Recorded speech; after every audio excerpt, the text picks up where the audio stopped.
Thank you pastor గారు. చక్కని వాక్య సందేశాన్ని అందించినటువంటి దైవ సేవకులకు సంఘం తరపున మరొకసారి ప్రత్యేకమైనటువంటి వందనాలు చెల్లిస్తూ ఉన్నాం. ప్రియమైన వారులారా, మరి చెప్పబడినటువంటి వాక్యాన్ని మీరు జాగ్రత్తగా విన్నారు. రాజైనటువంటి హిజ్కియా దినములలో జరిగినటువంటి సంఘటన, హిజ్కియా యొక్క భక్తి జీవితం, హిజ్కియా దేవుని పట్ల చూపించినటువంటి కృతజ్ఞత, ఆయన చేసినటువంటి కార్యములు ఈరోజు సంఘముగా, కుటుంబముగా, వ్యక్తులుగా మనము కూడా చేయాల్సిన వారమై ఉన్నాం. ఆయన దేవుని దగ్గర తన ప్రవర్తనను గురించి దేవునికి జ్ఞాపకం చేస్తున్నాడు. నీవు చనిపోతావు, బ్రతకవు, నీ ఇల్లు చక్కబెట్టుకోమన్నప్పుడు పిల్లలు సైలెన్స్, నీ ఇల్లు చక్కబెట్టుకోమని చెప్పినప్పుడు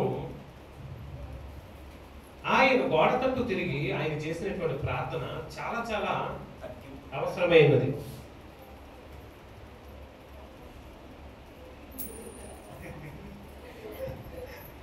ప్రియమైన వారులారా,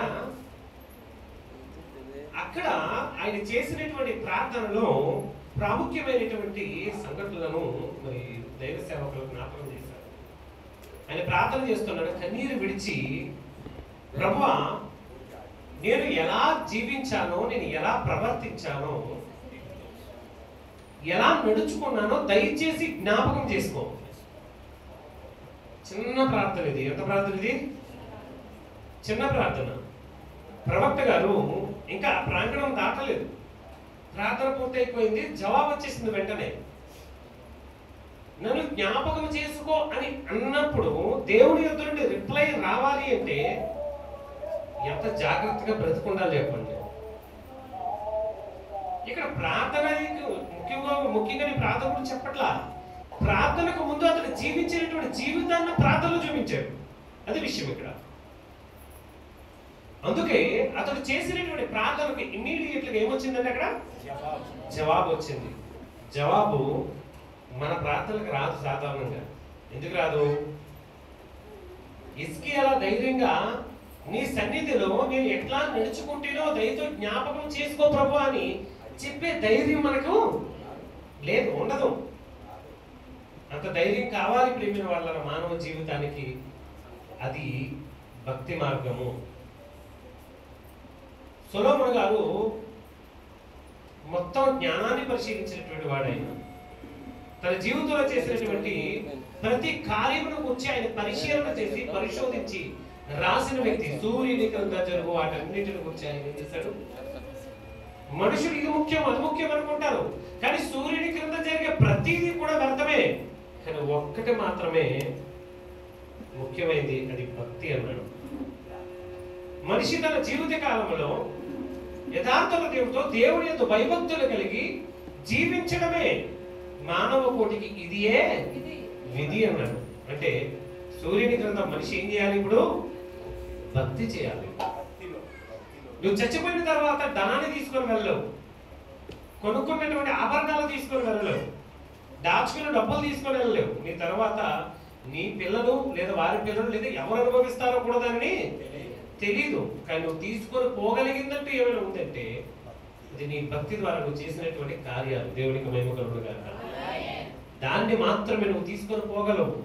ఆ భక్తిని మాత్రమే నీ వెంబడి నువ్వు తీసుకొని వెళ్ళగలవు. భక్తి లేని బ్రతుకు ప్రేమిన వాళ్ళ శూన్యం. భక్తి లేకపోతే, దేవుని యొక్క భయభక్తులు కలిగి నువ్వు జీవించకపోతే, నువ్వు ఎన్ని సంవత్సరాలు విశ్వాసిగా ఉన్నా సరే నీ విశ్వాసం వ్యర్థమే. భక్తిలో క్రియలతో కూడినటువంటి భక్తి కావాలి మనకు. భక్తి ఉట్టుంటి భక్తి కాదు. ఉట్టుంటి భక్తి ఎలా ఉంటే తెలుసా? ప్రార్థన రావడం పోవడం, ప్రార్థన రావడం పోవడం, ప్రార్థన రావడం పోవడం. ఓకే, ఇదే భక్త? భక్తిని గురించి బైబిల్ ఇచ్చే డెఫినేషన్స్ మీ అందరికీ తెలుసు.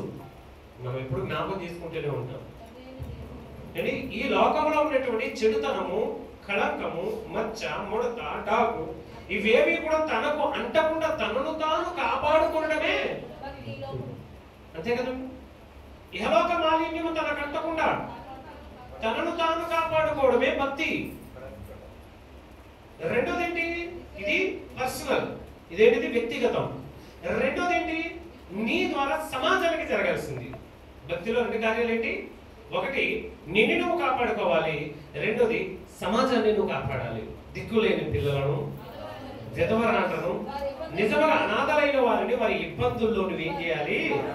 ఇది భక్తి అన్నాడు. మిషనరీస్ ఇండియాకి వచ్చిన తర్వాత వారు తినకపోయినా సరే అనేకుల కొరకు ఆహారాన్ని పెట్టారు. వారు ప్రసంగాలు చేయలేదు ఎక్కడా కూడా. ఎక్కడ ప్రసంగాలు చేసిన మిషనరీ ప్రసంగాలు ఉన్నాయండి? ఎక్కడన్నా ప్రసంగాలు లేవు. మరి వాళ్ళు ఏం చేశారు అంటే క్రియలు చేశారు. ఏం చేశారు? వారు పని చేశారు. క్రీస్తు ప్రేమను పనుల్లో చూపించారు. క్రీస్తు ప్రేమను వారి కార్యాల్లో చూపించారు. ఆ ప్రేమ, ఆ పనికి అవతల వారు దాసోహమై దేవుని దగ్గరకు వచ్చారు. దేవునికి స్తోత్రం కలుగుగా. భక్తి చేయాల్సిన అవసరం లేదు, అంటే బోధలో ప్రసంగాలు చేయాల్సిన అవసరం లేదు. ప్రేమిన వల్ల ఏ దైవ సేవకులైనా సరే ఏం చెప్తారండి? క్రియల్లో మన యొక్క కార్యాలను, మన భక్తిని ఏం చేసుకోవాలి? చూపించాలి. విశ్వాసము అన్నాడు. విశ్వాసం అంటేనే నిరీక్షించు వాటి యొక్క నిజ ఫిజికల్ గా ఉండాల్సిన అవసరం లేదు. కానీ క్రియలు లేని నీ విశ్వాసం వల్ల ఏమన్నాడు అంటే ఫిజికల్ గా కనబడలేనటువంటి నీ విశ్వాసానికి కనబడేదిగా నువ్వు చేయాలి అంటే దానికి మనం ఏది జోడించాలి? క్రియలను జోడించాలి. ఇవి చేసినప్పుడు ప్రియమైన వాళ్ళ ఒక మనిషి నిజమైనటువంటి భక్తిలో కొనసాగగలడు. దేవునికి స్తోత్రం కలుగును గాక. ఇది చేసినప్పుడే ఒక వ్యక్తి నిజమైనటువంటి భక్తిలో అతడు ముందుకు సాగగలడు. గమనించండి ప్రియమైన వాళ్ళరా, భయభక్తులను కలిగి మనము జీవించాలి. హిజ్కియా వలె ప్రార్థించినప్పుడు నీకు జవాబు వచ్చే విధంగా నీ ప్రవర్తన, నీ భక్తి, నీ విశ్వాసము ఉండాలి. అలా ఉండడానికి మనం ప్రయత్నం చేద్దాం. మరి చక్కటి సందేశాన్ని ఇచ్చినటువంటి దైవజనుడు ఇజ్రాయిల్ గారికి మరొకసారి క్రీస్తు పేరిట వందనాలు. మరి ఆయన సేవా పరిచర్య 35 సంవత్సరాలు, అంటే సుమారుగా ఆయన సేవకి రాకముతో 2 సంవత్సరాల ముందు పుట్టాను నేను. అంతే కదండి? అంతే. అంటే అంత అనుభవం కలిగిన వారు. మేబీ ప్రాంతాన్ని బట్టి భాష తీరు వేరేగా ఉండొచ్చేమో, కొంచెం అర్థం చేసుకోవడం మనకి డిఫికల్ట్గా ఉండొచ్చు. కానీ ఆయన మాట్లాడినటువంటి మాటలు చాలా లోతైనటువంటి మాటలు. మనం అర్థం చేసుకోవడానికి ప్రయత్నం చేయాలి. ఇప్పుడు మనం శ్రీకాకుళం ప్రాంతం వెళ్ళాం అనుకోండి, అక్కడ ఒక అమ్మ కూడా అన్య అంటారు. ఏంటి అన్య? అన్య అంటే అన్నయ్య అని అర్థం. అంటే అసలు ఏమన్నారు అది అర్థం అవ్వడానికి ప్రాసెస్ చేసుకోవడానికి 2 సెకండ్లు పడుతుంది నాకు, కానీ అర్థం చేసుకోగలము. తెలంగాణ వెళ్ళామనుకోండి అదో భాష, 1 నిమిషం ఆగి అలాగా అంటాం. ఎందుకు? అది ప్రాసెస్ అయ్యేసరికి మైండ్ టైం పడుతుంది. అంతే కదండి? మనం ఇప్పుడు ఒరియాలు వచ్చారనుకోండి, ఒరియాలు వాక్యం చెప్తున్నారు అనుకోండి, మనం ఏం చెప్తుంటే భాషను బట్టి అర్థం చేసుకోవడానికి అప్పుడు ఏదో రెఫరెన్స్ చూపించారు, దీని గురించి మాట్లాడుతున్నారా అని అనిపిస్తుంది. అప్పుడు అయ్యగారు వందనాలు. క్రీస్తు పేరట ప్రభు చిత్తం అయితే మరి ఇటు వచ్చినప్పుడల్లా మా సంఘాన్ని దర్శించండి. అలాగే మీ ప్రార్థనలో మా సంఘం గురించి జ్ఞాపకం చేసుకోండి.